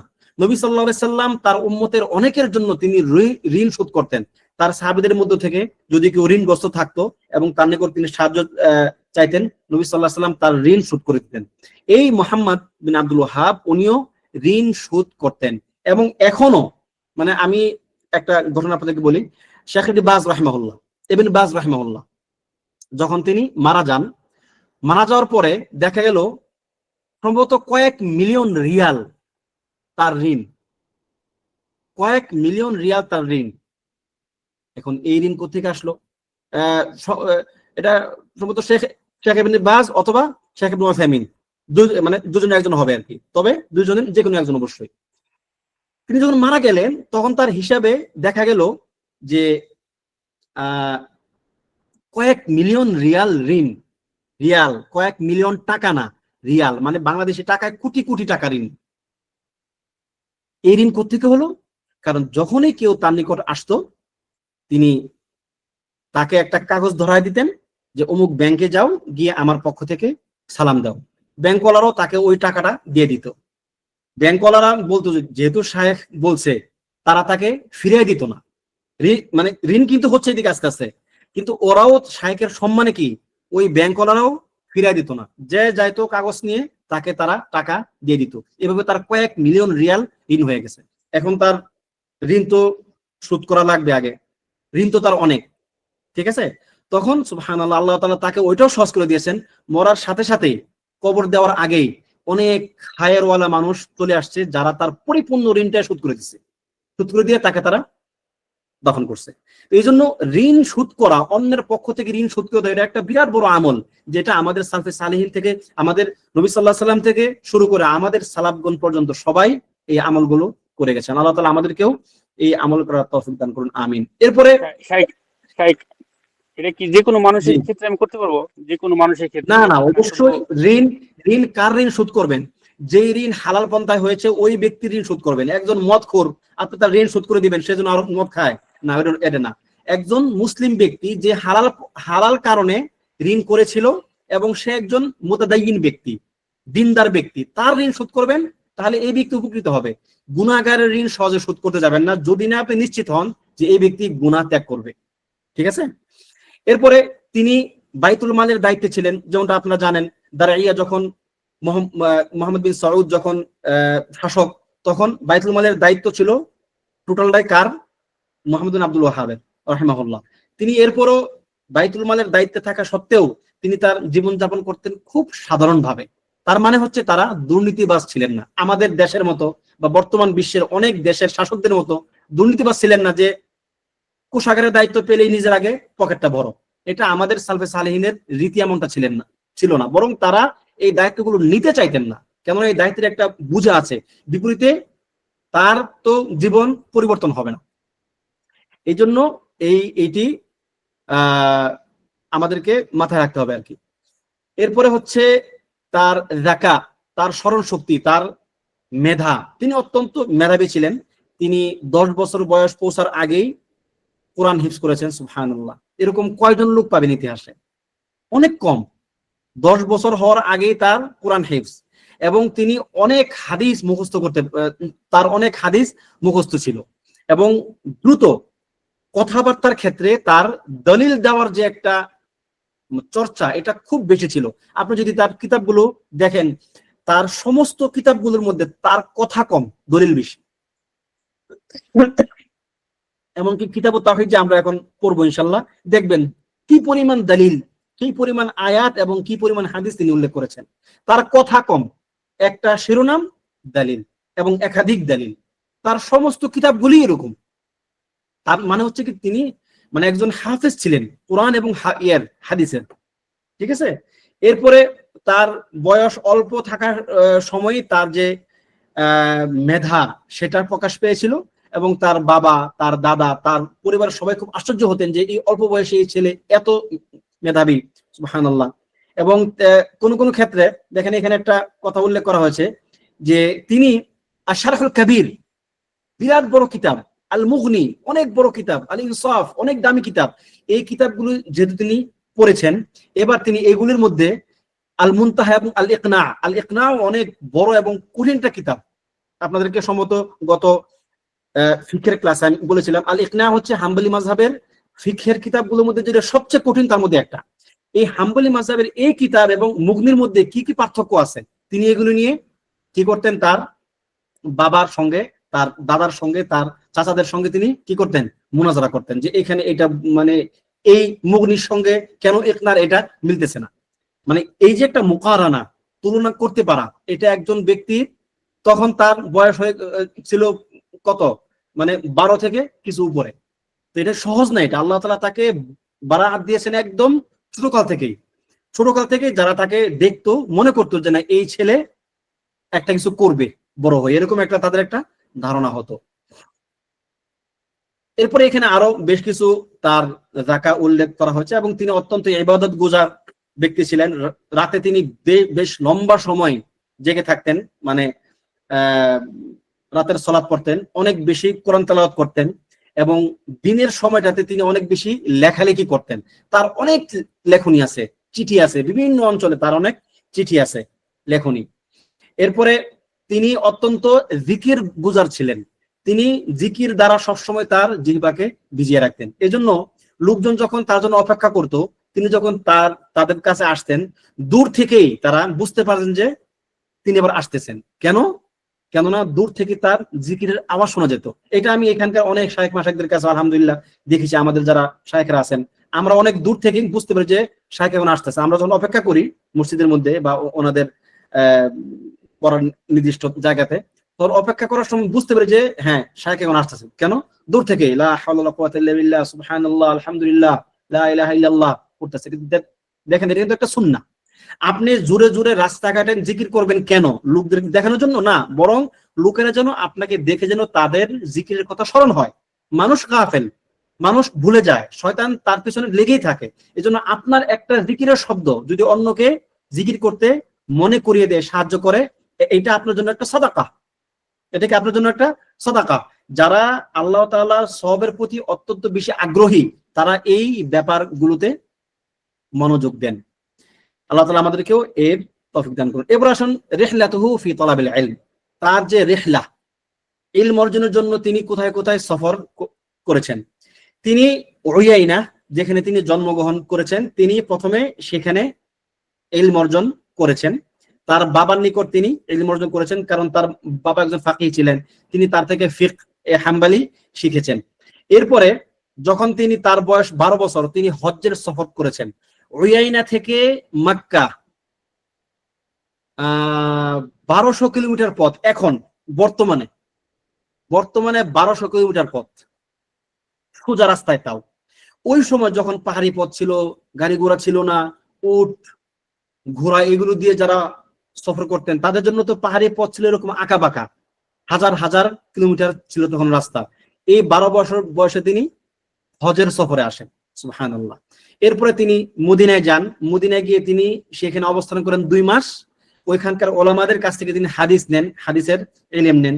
তারপর তিনি আবার উয়াইনা চলে আসেন এবং তার চাচা এবং বাবার কাছে, ইমাম আহমদ বিন হাম্বল রাহিমাহুল্লাহর যে ফিকহে হাম্বলি, তিনি ওই ফিকহে হাম্বলি তার বাবা এবং চাচার কাছ থেকে শিখতে শুরু করেন। এরপর তিনি আবার এবং অনেকবার মক্কায় সফর করেন, ইলমি সফর। সেগুলো ছিল কি?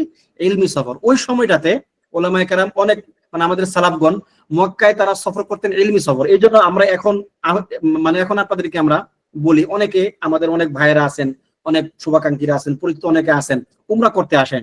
মক্কার সফর শুধুমাত্র উমরার জন্য রাখবেন না। মক্কার সফর বর্তমানে যারা শুধুমাত্র উমরার জন্য রাখে, তারা মাহরুম, তারা বঞ্চিত। মক্কা এবং মদিনা, মানে উমরার সফরকে রাখবেন ইলমি সফর।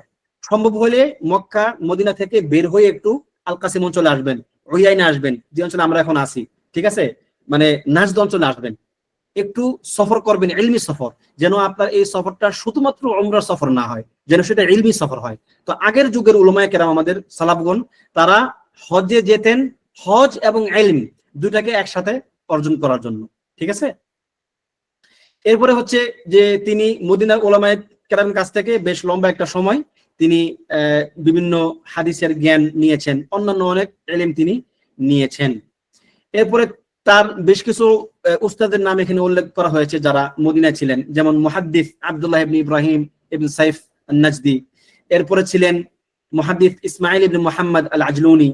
এরপরে ছিলেন আলী আফান্দি, ঠিক আছে, ওনারা ছিলেন ইয়াতে আর কি। তারপরে যখন তিনি আবার উয়াইনা চলে আসলেন, সেখানেও তিনি বেশ একটা লম্বা সময়, এক বছর তিনি সেখানে অবস্থান করলেন। এরপর তিনি চলে গেলেন তার মূল যে সফর, এবার বাসরা। এই সফর থেকে তার মূলত তার যে লেখনের কাজগুলো এই সফর থেকেই শুরু হয়। তিনি উয়াইনা থেকে আবার কোথায় গেলেন? বাসরা গেলেন। বাসরা গিয়ে তিনি সেখানকার উলামায়ে কেরামের কাছ থেকে নাহু, লুগা ইত্যাদি শিখলেন।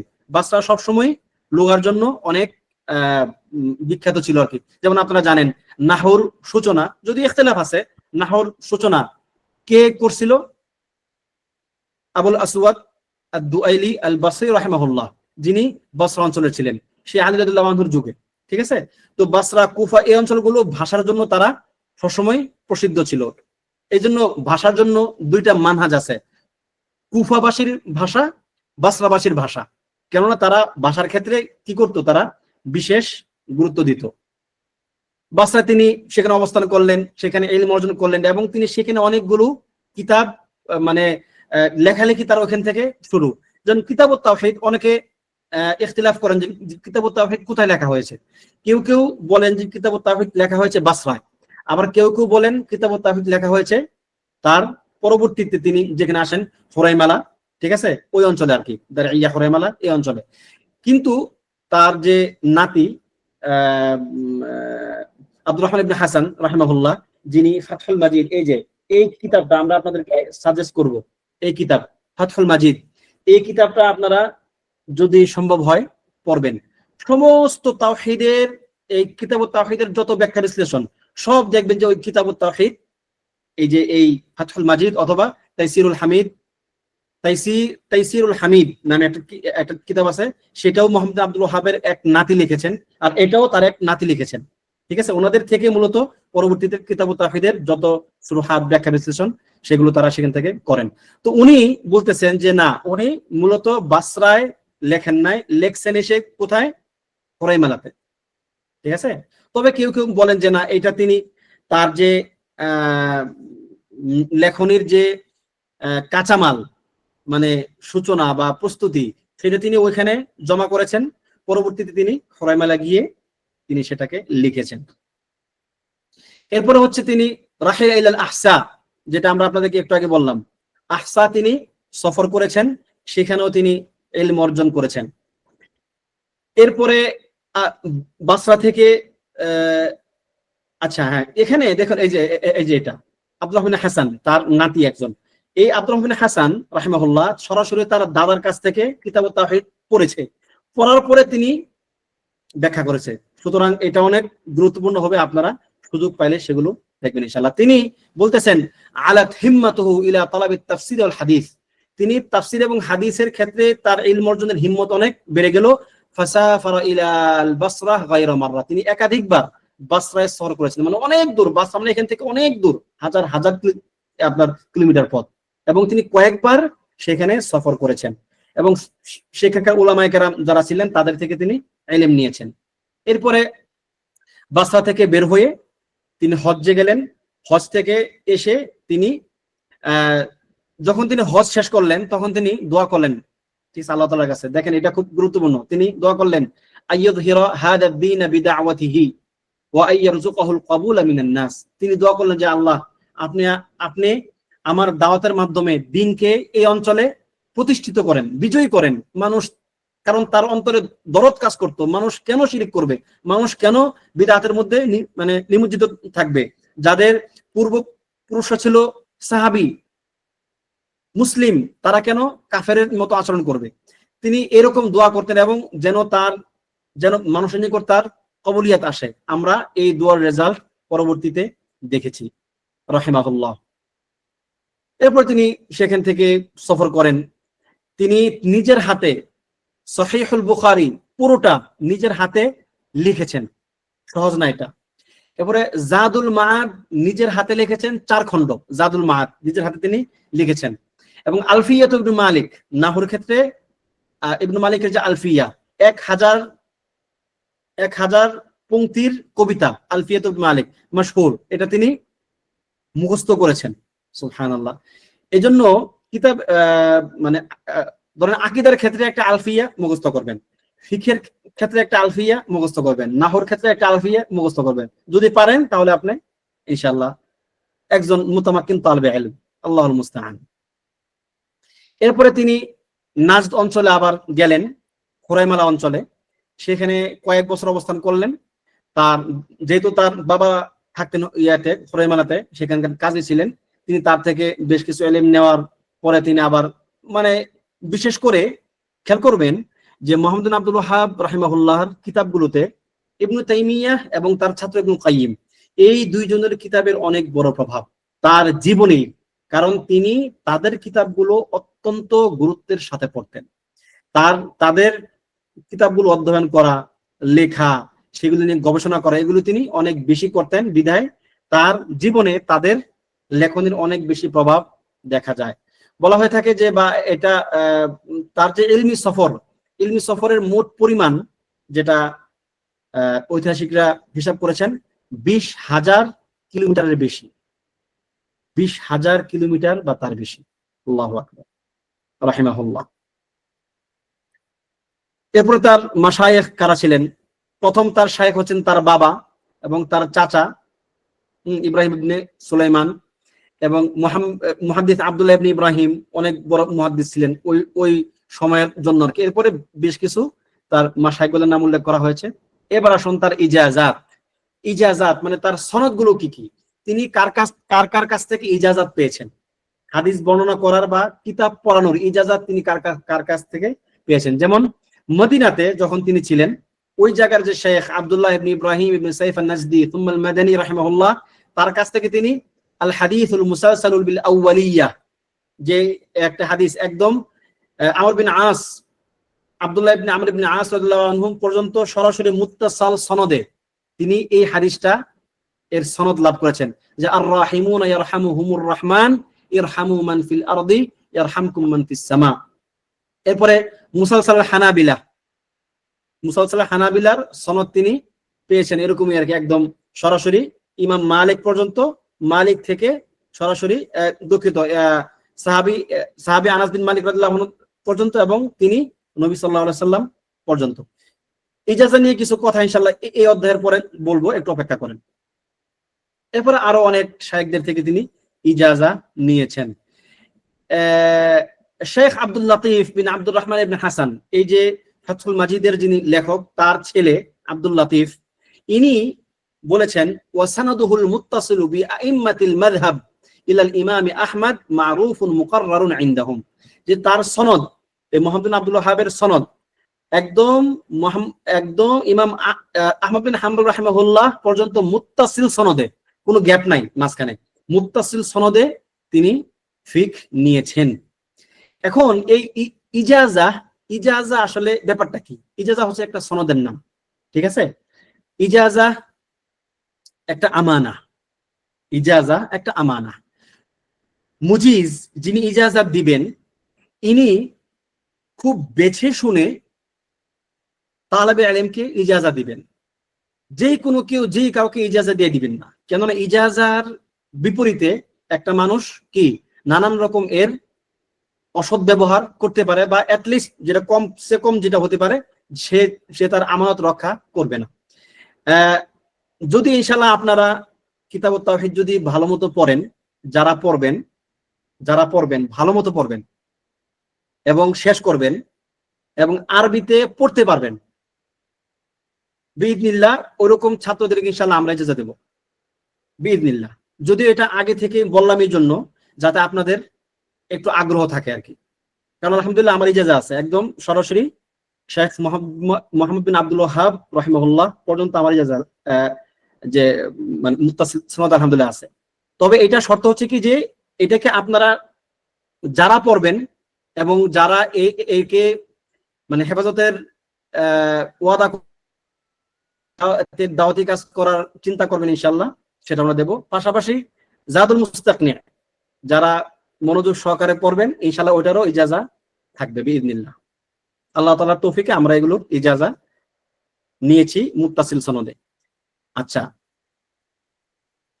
এরপর হচ্ছে গাজারাতু ইলমিহি, এটা আপনারা সবাই জানেন যে তার ইলমের তীক্ষ্ণতা কেমন ছিল ইত্যাদি। এটা আমরা এতক্ষণ আলোচনা করলাম, এটা এখন আর আলোচনা এই পর্যায়ে না করি। এবং তার অনেক ছাত্র ছিল, তার মধ্যে তার ছেলেরাই তার ছাত্র, তার সকল ছেলে তার ছাত্র। দেখুন আলী, আব্দুল্লাহ, হোসেন, আব্দুল আজিজ, আব্দুর রহমান, ঠিক আছে, এরা সবাই কি তার ছেলে এবং নাতি, এবং তারাই সুবহানাল্লাহ পরবর্তীতে তার সকল দাওয়াতগুলোকে দিক বিদিক ছড়িয়ে দিয়েছেন। তো এটা একটা মানে একটা আজীব পরিবার, সুবহানাল্লাহ। এখানে তার আরো অনেক ছাত্রের নাম উল্লেখ করা হয়েছে, আমরা সেগুলো উল্লেখ করলাম না। এবং তার অনেক লেখনী আছে, তার মধ্যে তাফসিরের ক্ষেত্রে সূরাতুল ফাতিহার তাফসির তার আছে, সূরাতুল আনফালের তাফসির আছে, এবং সূরাতুন নূরের কিছু মাসাইল নিয়ে তার লেখনী আছে। এরকম বেশ কিছু তাফসিরের উপরে তার লেখনী আছে। ফাদাইলুল কোরআন নামে তার একটা কিতাব আছে। এরপরে আকীদার ক্ষেত্রে তো আপনারা সবাই জানেন, তিনি মাশহুর আকীদার লেখনের ক্ষেত্রে যেমন লাওয়াকিদুল ইসলাম, কাওয়াইদুল আরবা, উসুলুস সালাসা, কিতাবুত তাওহীদ, কাশফুশ শুবহাত, মাসাইলুল জাহিলিয়া, উসুলুল ঈমান ইত্যাদি অনেকগুলো কিতাব তার আছে। আপনারা ইনশাআল্লাহ সেগুলো আস্তে আস্তে সবগুলো পড়বেন। আশা করি আমরা আমাদের এই প্ল্যাটফর্মে সেগুলো পড়ব। এবারে ফিকহের ক্ষেত্রে শুরুতুস সালাহ ওয়া আরকানিহা ওয়া ওয়াজিবাতিহা, এটা যদি পারেন এই কিতাব আপনারা সবাই মুখস্থ করে ফেলবেন। এটা একটা ছোট্ট একটা সংকলন, এটা আপনারা মুখস্থ করবেন, শুরুতুস সালাহ ওয়া আরকানুহা ওয়া ওয়াজিবাতুহা। এরপরে তার আদাবুল মাশি ইলা সালাহ, এটাও একটা তার গুরুত্বপূর্ণ কিতাব, এটাও যদি পারেন ইনশাআল্লাহ পড়বেন, খুব গুরুত্বপূর্ণ। এরপরে আমাদের ইরতিকাতে পড়ানো হচ্ছে তার মুখতাসারুস সিরাতুন নাবাবিয়্যাহ, যেটা সিরার ক্ষেত্রে লেখা, এটাও খুব গুরুত্বপূর্ণ কিতাব। এরপরে আরো বেশ কিছু কিতাবের নাম উল্লেখ করা হয়েছে সেখানে। এরপরে তার ওয়াফাত রাহিমাহুল্লাহ, তিনি 1206 হিজরির শাওয়াল মাসের শেষের দিকে আর কি ইয়াউমুল ইসনাইন তিনি ইন্তেকাল করেন রাহিমাহুল্লাহ তাআলা রাহমাতান ওয়াসিআ। তার ইন্তেকালের পরে অনেকে স্বপ্ন দেখেন যে আল্লাহ তাআলা তাকে বলছেন মারহাবান বিল্লাযী দাল্লা ইবাদি আলা ইবাদাতি, স্বাগতম ওই ব্যক্তিকে যে আমার বান্দাদেরকে আমার ইবাদতের দিকে পথ দেখিয়েছে। এখন এই স্বপ্ন হচ্ছে একটা শুধুমাত্র একটা প্রশান্তির জন্য, এই স্বপ্ন দিয়ে কেউ দলিল নেবেন না। উলামায়ে কেরাম, আমাদের সালাফি মানহাজে উলামায়ে কেরাম যখন স্বপ্নের কথা বলেন, স্বপ্নের কথা এই জন্য বলেন না যে স্বপ্ন দেখে দেখে আপনারা এবার হুকুম বর্ণনা করবেন যে স্বপ্ন দেখছেন এটা সুতরাং এটা হবে। এটা হচ্ছে খুরাফাত। যারা আহলুল বিদা তারা স্বপ্ন দেখে সিদ্ধান্ত নেয় বলতে কি, স্বপ্ন তাদের নিকট বিভিন্ন সিদ্ধান্তের কারণ হয়, কিন্তু স্বপ্ন হচ্ছে আমাদের নিকট বুশরাল মুমিন, মুমিনের জন্য একটা সুসংবাদ, সে অন্তরে শান্তি পাবে। এই অন্তরে প্রশান্তির জন্য স্বপ্নকে আমরা মিন বাব আল বুশরা গ্রহণ করতে পারি।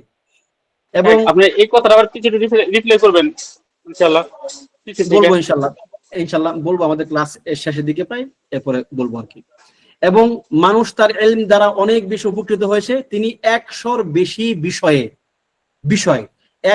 বেশি বিষয়ে তিনি তার লিখনী আছে, যা তার সন্তানদের মাধ্যমে, তার নাতিদের মাধ্যমে আস্তে আস্তে পুরো বিশ্বব্যাপী সেগুলো ছড়িয়ে ছিটিয়ে আছে। আল্লাহ তাআলা তাকে রহমত দান করুন এবং তার ইলমের বারাকা থেকে আমাদেরকে মাহরুম না করুন, আমিন। আজকে এ পর্যন্তই থাকলো, আমরা পরবর্তী দিন কিতাবের আলোচনায় যাবো ইনশাআল্লাহ। আজকে আমরা শুধু লেখকের তারজুমা বা তার জীবনী সংক্রান্ত আলোচনা করলাম। আল্লাহ তাআলা তার জীবনী থেকে আমাদেরকে উত্তম শিক্ষা নিয়ে আমাদের বাস্তব জীবনে তা আমলের তৌফিক দান করুন, আমিন। ওয়া সাল্লাল্লাহু ওয়া সাল্লাম আলা নাবিয়িনা মুহাম্মদ ওয়া আলা আলিহি ওয়া সাহবিহি আজমাইন।